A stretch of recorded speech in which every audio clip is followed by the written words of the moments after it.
Yeah, all right, continuing looking at triangles, and today we're going to be writing indirect proofs, and we're going to learn about the triangle inequality theorem to find um, possible sides of triangles. So a lot of these I'm just going to show you the proofs, let you go back and look at them. You can go back and look at the material listed in Canvas, which is where this all comes from. But we want to write an indirect proof. You identify the statement you want to prove, and then assume temporarily that that statement is false by assuming the opposite is true. Then reason logically, you make contradiction and point out the desired conclusion must be true because the contradiction proves the temporary assumption false. So we want to write an indirect proof that given a triangle, there can be at most one right angle, and they go through and assume that there can be more than one and then prove it wrong. So we're going to be looking at relating the sides of a triangle. So the longest side of a triangle, the opposite angle is going to be the smallest angle. And the longest side of the triangle, let me rephrase that, the longest side is going to be the largest angle. The shortest side is going to be the smallest angle.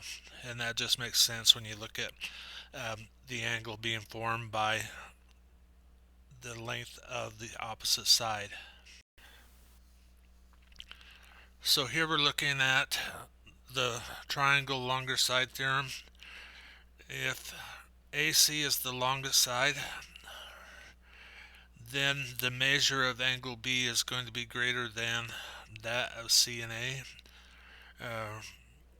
So you're looking at angle C will be the largest and angle A will be the smallest because those two sides we have measures for. Likewise, when you look at the two in the triangle larger angle theorem, the larger angle is going to have the larger side, so BC is going to be greater than AB as you look at that triangle. Okay, you're constructing a stage prop that shows a large triangular mountain that went through and did the solution for us. So the angles from smallest to largest are angle L, which is the shortest side, angle J, which is the middle, and angle K, which is the longest side. Here we're looking again. We want to find out the measure of the opposite angle, the measure of angle F. Remember that the degrees in a triangle add up to 180, so we're just going to subtract 51 and subtract 47, and we come up with 82 for angle F.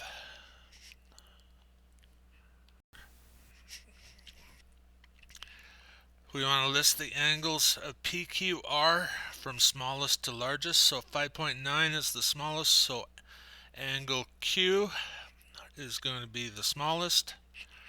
And then angle P will be the second smallest because 6.1 is between 5.9 and 6.8. And finally, angle R is going to be the greater angle.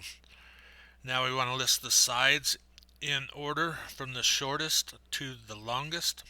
So the smallest angle is 29 degrees, so ST, and then RS, and finally RT.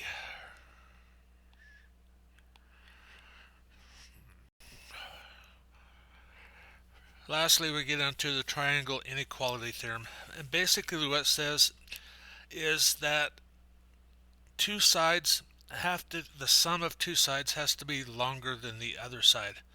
So if you have something that shows you that two sides are not larger than the third, then it cannot form a triangle because the lengths just won't add up.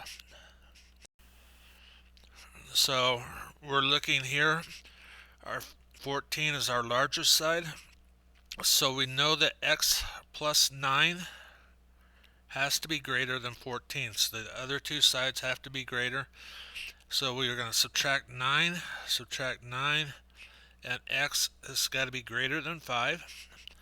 And then going likewise, the value of x has to be greater than 9 plus 14.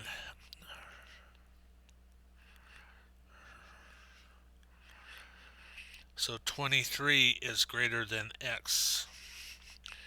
And we come up with the small values of x, the large values of x. X needs to be somewhere between 5 and 23. So we want to look at this set of samples here. So if I go 4 plus 9 is greater than 10. 4 plus 9 is 13, that's greater than 10.